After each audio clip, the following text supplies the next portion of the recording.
Hello my friends, today I'm going to be showing you a simple hack to make sure your fish skin is always crispy and never sticks. I've got a beautiful fillet of black bream here and I'm going to season it all over with fine sea salt. Not flaky salt, that can make the surface uneven and then you won't get that perfect crisp.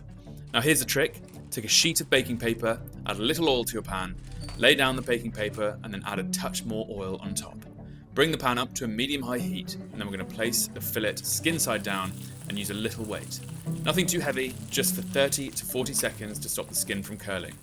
For thicker steaks, cook for about 80% on the skin side and 20% on the flesh. And for thinner fillets like this, we'll do 90% skin side down. You'll know it's time to flip when about 3/4 of the flesh is turned opaque. Turn off the heat, flip the fish and let the residual heat finish cooking the flesh. For even more flavour, add a squeeze of lemon or lime to a tray with a drizzle of oil and rest the fish skin side up so the meat soaks up all that lovely flavour. And that's it. Crisp, golden skin every single time. Enjoy.